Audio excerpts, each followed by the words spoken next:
പ്രിയ മാം നമസ്തേ. ഈ കേരളം IS-ലേക്കുള്ള റിക്രൂട്ട്മെന്റ് ഹബ്ബാണെന്ന് ജയരാജന് വൈകി വന്ന ഒരു വിവേകമാണ്.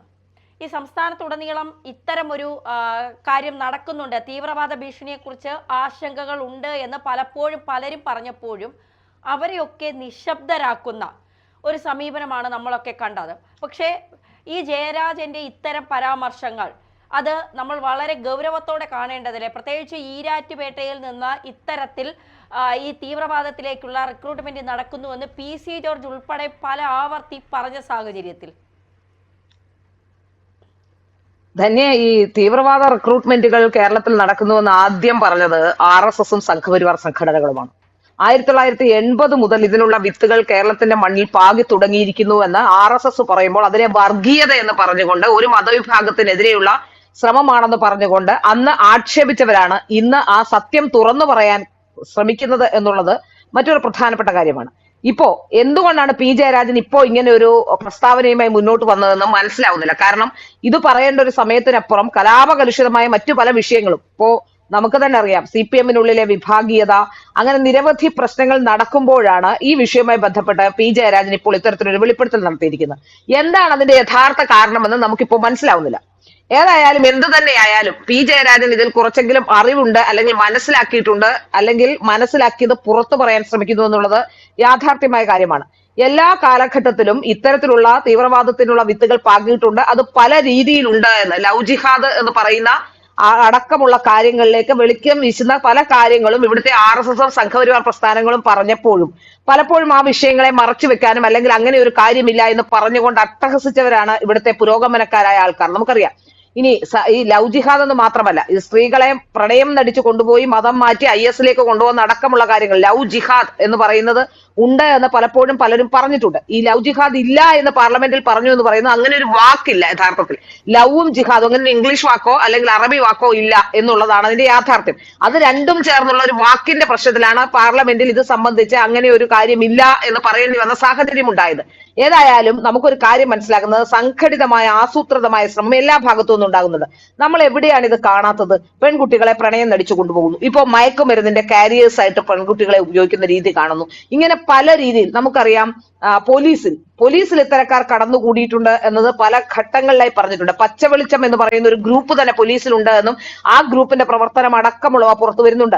അതുമായി ബന്ധപ്പെട്ട് ചിലരെ സസ്പെൻഡ് ചെയ്തിട്ടുണ്ട്. കഴിഞ്ഞ കാലഘട്ടങ്ങളിൽ ഈരാറ്റുപേട്ടയിലൊക്കെയുള്ള ചില പോലീസ് ഓഫീസർമാരെ അടക്കം കൊല്ലത്തെ ഒരു വിജിലൻസിന്റെ ഉന്നത ചുമതലയുണ്ടായിരുന്ന DYSP അടക്കമുള്ളവർക്ക് ഇത്തരത്തിലുള്ള ബന്ധങ്ങളുണ്ട് എന്ന തരത്തിലുള്ള വാർത്തകൾ പുറത്തു വന്നിട്ടുണ്ട്. RSS നേതാക്കന്മാർ ഏതൊക്കെ നേതാക്കന്മാരാണ് ഹിറ്റ് ലിസ്റ്റിൽ ഉള്ളത്, അല്ലെങ്കിൽ അത്തരത്തിലുള്ള ഒരു ലിസ്റ്റ് പോലും തയ്യാറാക്കിക്കൊണ്ട് ആ ലിസ്റ്റ് പുറത്തുവിടാനും അല്ലെങ്കിൽ ആ റൂട്ടുമാപ്പടക്കം അവരെങ്ങോട്ട് പോകുന്നു, ഏതൊക്കെ ചെയ്യുന്നു, എന്തൊക്കെ ചെയ്യുന്നു എന്ന് റൂട്ടുമാപ്പടക്കം കൊടുത്തിട്ടുള്ള സാഹചര്യങ്ങൾ കേരള പോലീസിൽ നിലനിൽക്കുന്നുണ്ട്. ഏതായാലും ഇപ്പോഴെങ്കിലും ഈ പ്രീണനത്തിന്റെ പേരിൽ കുറെ കാലമായി പുരോഗമന പ്രസ്ഥാനങ്ങൾ അങ്ങനെ ഒരു കാര്യമില്ല എന്നാണ് പറഞ്ഞുകൊണ്ടിരുന്നത്. എങ്ങനെയാണ് അങ്ങനെ ഒരു കാര്യമില്ല എന്ന് കേരളത്തിലെ സർക്കാരിന് പറയാൻ കഴിയുക? നമ്മുടെ കൺമുമ്പിലൂടെയല്ലേ നിമിഷ ഫാത്തിമ അടക്കമുള്ള പെൺകുട്ടികൾ, എത്ര പെൺകുട്ടികൾ, 6 പെൺകുട്ടികളും അതുപോലെ തന്നെ 6 പേർ, അത്തരത്തിലുള്ള 6 പേർ പോയത്. ഇനി പോട്ടെ, ഇതിനൊക്കെ അപ്പുറം കേരളത്തിലെ 2 മാധ്യമ പ്രവർത്തകരെ നമുക്ക് കൺമുമ്പിലുള്ള 2, ഞാൻ പറയാം, പാലക്കാട് ഞാൻ റിപ്പോർട്ടർ ചാനൽ ജോലി ചെയ്തിരുന്ന കാലത്താണ് തേജസിന്റെ റിപ്പോർട്ടറായിരുന്ന ഒരാളെ പരിചയപ്പെടുന്നത്, അബൂ താഹിർ. ആ അബൂ താഹിർ പിന്നീട് IS-ലേക്ക് പോവുകയും IS-ൽ വെച്ച് പൊട്ടിത്തെറിച്ച് മരിക്കുകയും, അതായത് സ്ഫോടനത്തിൽ മരിക്കുകയും ചെയ്തു എന്നാണ് നമുക്ക് മനസ്സിലാക്കാൻ സാധിക്കുന്നത്. അതുമായി ബന്ധപ്പെട്ട ചർച്ചകൾ എവിടെ വരെ എത്തിക്കുന്നു? കേരളത്തിലെ മാധ്യമരംഗത്ത് പോലും ഇത്തരത്തിലുള്ള ചില പ്രവണതകൾ ഉണ്ടായിട്ടുണ്ട് എന്ന കാര്യത്തിൽ നമുക്ക് സംശയമില്ലാത്ത കാര്യമാണ്. ഇപ്പോ മാധ്യമപ്രവർത്തക സംഘടനയടക്കം ഒരു കേസ് നടത്തുന്നുണ്ട്. ആ കേസുമായി ബന്ധപ്പെട്ട കാര്യങ്ങൾ പറയാനാണെങ്കിൽ നമുക്കറിയാം, സിദ്ദിഖാപ്പനെ ഏത് വിഷയത്തിലാണ് പോലീസ് പിടിച്ചിട്ടുള്ളത്? അഴിമുഖം എന്ന് പറയുന്ന ഒരു പോർട്ടൽ. ആ പോർട്ടലിന് കേരളത്തിൽ പോലും ഒരു റിപ്പോർട്ടർ ഇല്ല. അപ്പോഴാണ് അയാൾ പൗരത്വ ഭേദഗതി നിയമവുമായി ബന്ധപ്പെട്ടുള്ള പ്രശ്നങ്ങളും കർഷക സമരവും ഒക്കെ റിപ്പോർട്ട് ചെയ്യാനെന്ന വ്യാജേനയൊക്കെ പറഞ്ഞുകൊണ്ട് ഈ അഴിമുഖത്തിന്റെ റിപ്പോർട്ടറായി പോയിട്ടുള്ളത്. ഇവിടെ നിന്ന് എന്താണ് മനസ്സിലാക്കേണ്ടത്? കേരളത്തിലെ മാധ്യമ പ്രവർത്തകരുടെ സംഘടനയുടെ ഇരട്ടത്താപ്പല്ല ഇത്തരത്തിലുള്ള കേസിൽപ്പെട്ട ആൾക്ക് വേണ്ടി ഇന്നും അയാളെ സംരക്ഷിച്ചുകൊണ്ടിരിക്കുകയാണ് KWJ എന്ന് പറയുന്ന സംഘടന.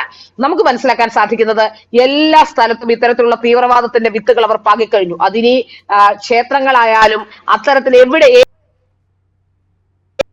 ഭാഗമായിട്ടും ഇത്തരത്തിലുള്ള സ്ഥലങ്ങളിലേക്ക് കടന്നു കയറിക്കൊണ്ട് ഇത്തരത്തിൽ തീവ്രവാദം ഉണ്ടാക്കുന്ന കാര്യത്തിലേക്ക് നമ്മൾ കണ്ടില്ലേ. ഒരു ചെറിയ കുട്ടിയെ കൊണ്ടല്ലേ, നമ്മുടെ കൺമുമ്പിൽ നമ്മൾ കണ്ടതല്ലേ, ഒരു ചെറിയ കുട്ടിയെ കൊണ്ട് ആലപ്പുഴയിൽ അവലും മലരും കുന്തിരിക്കവും വാങ്ങി വെച്ചോളൂ എന്ന് ഒരു കുട്ടി മുദ്രാവാക്യം വിളിക്കുന്നത് എത്ര ഗൗരവമുള്ള കാര്യമാണ്. എത്ര ആർജവത്തോടെയാണ് ആ കുട്ടി മുദ്രാവാക്യം വിളിക്കുന്നത്.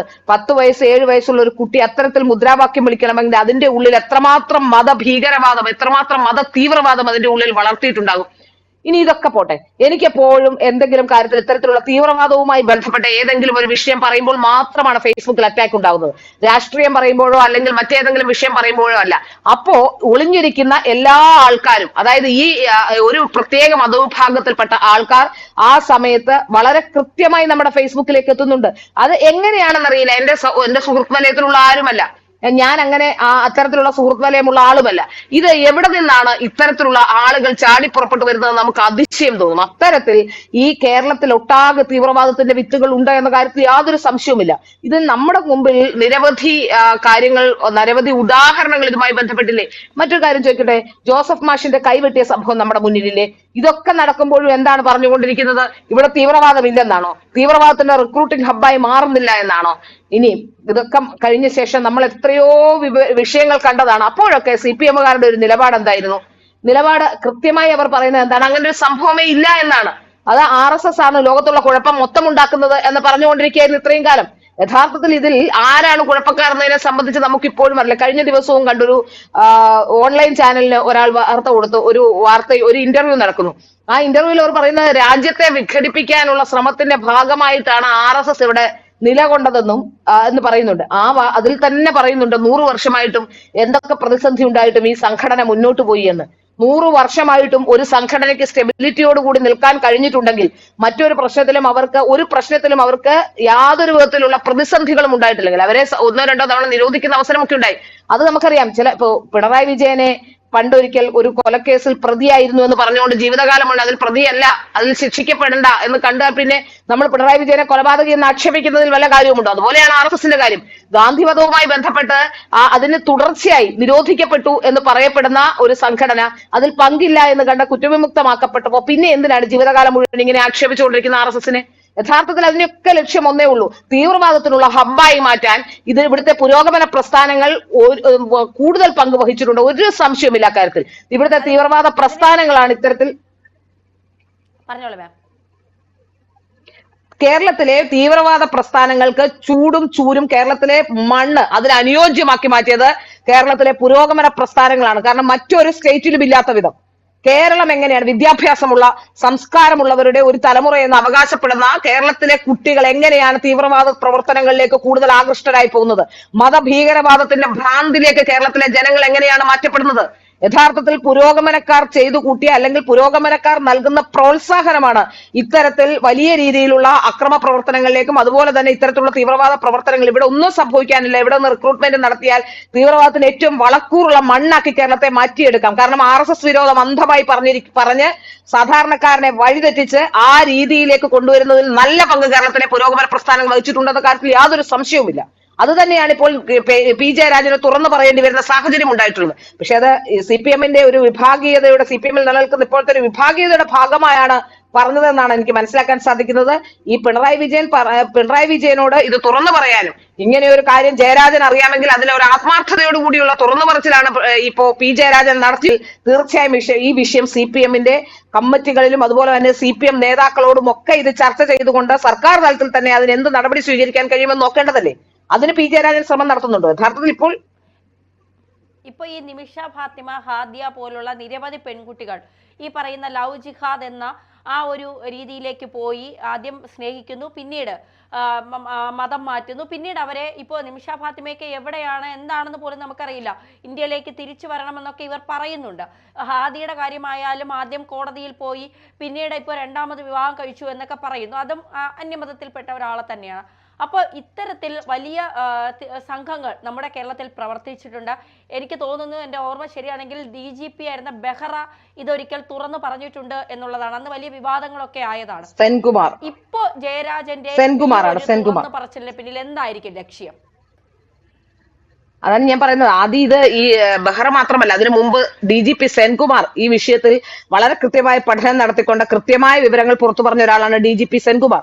അന്ന് DGP സെൻകുമാറിനെ ഇപ്പോഴും RSS കാരൻ എന്നൊക്കെ ആക്ഷേപിക്കുകയാണ് ചെയ്യുന്നത്. യാഥാർത്ഥ്യം പറയുന്നവനെയൊക്കെ RSS കാരൻ എന്ന് ആക്ഷേപിച്ചുകൊണ്ട് യഥാർത്ഥ വിഷയങ്ങളിൽ നിന്ന് മുഖം തിരിക്കുകയാണ് പിണറായി വിജയൻ ചെയ്തുകൊണ്ടിരിക്കുന്നത്. നിമിഷ ഫാത്തിമയുടെ വിഷയം നമ്മുടെ കൺമുമ്പിൽ കണ്ടതാണ്. നിമിഷ ഫാത്തിമയുടെ അമ്മ ബിന്ദു വന്ന് ചില കോളേജുകളുടെ കാര്യങ്ങൾ, അതായത് പൊയ്നാച്ചി എന്ന് പറയുന്ന ഡെന്റൽ കോളേജിൽ ഇതിനുള്ള ശ്രമങ്ങൾ നടത്തുന്നുണ്ട്, അത്തരത്തിലുള്ള സംഘങ്ങൾ ഉണ്ട് എന്ന് അവർ തുറന്നു പറഞ്ഞതാണ്.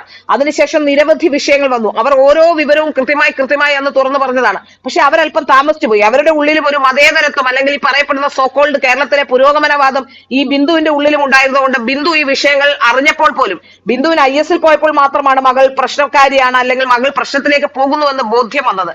അതുവരെ ഒന്നോ രണ്ടോ മൂന്നോ മുസ്ലിം വിഭാഗത്തിൽപ്പെട്ട പയ്യന്മാരുമായി ബന്ധമുണ്ടായിരുന്ന ഈ പെൺകുട്ടിയുടെ ആ ബന്ധമൊന്നും ഈ ബിന്ദുവിന് പ്രശ്നമായിരുന്നില്ല. പക്ഷെ IS പോകുന്ന സാഹചര്യം ഉണ്ടായപ്പോൾ മാത്രമാണ് ഇത് തുറന്നു പറയാൻ ബിന്ദു തയ്യാറായത്. ഒരുപക്ഷെ ഇതിന് അല്പം മുമ്പ് ബിന്ദു പ്രതികരിച്ചിരുന്നെങ്കിൽ യഥാർത്ഥത്തിൽ ബിന്ദുവിന് രക്ഷപ്പെടാമായിരുന്നു, ബിന്ദുവിന്റെ മകൾക്ക് രക്ഷപ്പെടാനുള്ള സാഹചര്യം ഉണ്ടായേനെ. ഇനി അതും പോട്ടെ, അടുത്തത് നമ്മൾ കണ്ടത് എന്താണ്? ഹാദിയയുടെ വിഷയമാണ്. ഏതായാലും ആ കാര്യത്തിൽ അശോകൻ ഒരു മാതൃക കാട്ടിയതുകൊണ്ട് അശോകൻ സുപ്രീം കോടതിയിൽ വരെ ഈ കേസുമായി പോയതുകൊണ്ടാണ് ഒരുപക്ഷെ. ഏതായാലും അടുത്തത് നമ്മൾ കാണുന്നത് ഹാദിയയുടെ വിഷയമാണ്. ഹാദിയുടെ വിഷയത്തിൽ എന്താണ് സംഭവിച്ചത്? അശോകൻ കേസുമായി സുപ്രീം കോടതിയിൽ വരെ പോയത് കൊണ്ട് മാത്രമാണ് ഇന്ന് ഹാദിയ കേരളത്തിൽ മറ്റൊരാളുടെ ഭാര്യയായെങ്കിലും ജീവിച്ചിരിക്കുന്നത്. അതിൽ പിന്നെ അശോകന് കാണാനോ സംസാരിക്കാനോ പോലുമുള്ള അവസരങ്ങൾ ഉണ്ടായിട്ടില്ല. ഇനി സംസാരിക്കാൻ ചെന്നാൽ തന്നെ പലരും അവർക്ക് ക്യൂ നിൽക്കുകയും അവരെ ചുറ്റുവട്ടമായി നിന്നുകൊണ്ടാണ് സംസാരിപ്പിക്കാൻ ശ്രമിക്കുന്നത്. അച്ഛനും അമ്മയും മാതാപിതാക്കൾ അറിയാതെ വീണ്ടും ആ പെൺകുട്ടിയെ അതേ വിഭാഗത്തിൽപ്പെട്ട മറ്റൊരാളുമായി വിവാഹം കഴിച്ചു കൊടുത്തിരിക്കുന്നു. ഒന്ന് ആലോചിച്ചു നോക്കൂ, എത്രമാത്രം ഗൗരവമുള്ള വിഷയമാണ് ഈ നടന്നുകൊണ്ടിരിക്കുന്നത്. കേരളത്തിലെ പെൺകുട്ടികളെ ഇപ്പൊ നമുക്കറിയാം, അടുത്ത കാലത്തായി പോപ്പുലർ ഫ്രണ്ടിനെ നിരോധിച്ചതിൽ പിന്നെ വലിയ രീതിയിൽ പ്രശ്നങ്ങൾ ഉണ്ടാകുന്നില്ല. മറ്റ് സമയങ്ങളിലൊക്കെ നമ്മൾ കാണുന്നതാണ്, കോടതിയിലേക്ക് ഒരു കേസ് എത്തിയാൽ ഈ പെൺകുട്ടികളെ അടക്കം രക്ഷിച്ചു കൊണ്ടുപോകാൻ ലക്ഷക്കണക്കിന് ആൾക്കാരാണ് കോടതിയുടെ വാതിക്കലേക്ക് എത്തുന്നത്. നമ്മൾ കണ്ടതാണ്. അപ്പോ പോപ്പുലർ ഫ്രണ്ടിനെ നിരോധിച്ചപ്പോൾ കേരളത്തിലുണ്ടായ അക്രമം നമ്മൾ കണ്ടതാണ്. കേരളത്തിലെ ഒറ്റ സംസ്ഥാനത്ത് മാത്രമാണ് ഇത്തരത്തിൽ അക്രമം ഉണ്ടായത്. മറ്റൊരു സംസ്ഥാനത്തും ഇത്തരത്തിലുള്ള അക്രമം ഉണ്ടായില്ല. ആ പോപ്പുലർ ഫ്രണ്ടിനെ നിരോധിച്ചപ്പോൾ പോലും നമ്മൾ ആലോചിച്ച് നോക്കേണ്ട മറ്റൊരു പ്രധാനപ്പെട്ട വിഷയം, പോപ്പുലർ ഫ്രണ്ടിനെ നിരോധിക്കുമ്പോൾ പോലും വളരെ കൃത്യമായി തന്നെ പോപ്പുലർ ഫ്രണ്ടുകാരെ തലോടിക്കൊണ്ട് നിരോധിക്കാനും അവർക്കെതിരെ കേസെടുക്കാതിരിക്കാനും കേരളത്തിലെ പിണറായി വിജയന്റെ സർക്കാർ ശ്രമിച്ചിരുന്നു എന്ന കാര്യം നമുക്ക് വ്യക്തമായി അറിയുന്നതാണ്. ഏതായാലും ഈ വിഷയത്തിൽ ഗൗരവകരമായ രീതിയിൽ തന്നെ ഈ വിഷയത്തെ സമീപിക്കേണ്ടതുണ്ട്. ഏതെങ്കിലും തരത്തിൽ ഈ പറഞ്ഞതുമായി ബന്ധപ്പെട്ട് വിഭാഗീയതയല്ല, ഏതെങ്കിലും തരത്തിലുള്ള ആത്മാർത്ഥയും സാമൂഹിക ബോധവും സമൂഹത്തോട് കടപ്പാടുമുണ്ടെങ്കിൽ ജയരാജൻ ചെയ്യേണ്ടത് പിണറായി വിജയനെ വിഷയം ധരിപ്പിക്കുകയും, പിണറായി വിജയൻ അറിയാത്തതല്ല, പക്ഷെ ഈ വിഷയം സജീവ ചർച്ചയാക്കി കൊണ്ടുവന്ന് കേരളത്തിലെ പെൺകുട്ടികളെ അല്ലെങ്കിൽ IS പോകുന്ന കുട്ടികളെ രക്ഷിക്കാനുള്ള ശ്രമം, ഈ മതതീവ്രവാദത്തിന്റെ വേരുകൾ അറക്കാനുള്ള ശ്രമമാണ് ജയരാജൻ ചെയ്യേണ്ടത്. മറിച്ച് വിഭാഗീയതയുടെ ഭാഗമായി ഇത് ഉയർത്തിക്കൊണ്ട് വരികയല്ല ചെയ്യേണ്ടതെന്നാണ് എനിക്ക് പറയാനുള്ളത്. വളരെ നന്ദി മാം. കൂടുതൽ വാർത്തകളും വിശേഷങ്ങളും നിങ്ങളിലേക്ക് എത്താൻ ABC മലയാളം സബ്സ്ക്രൈബ് ചെയ്യുക, ബെൽ ബട്ടണും അമർത്തുക.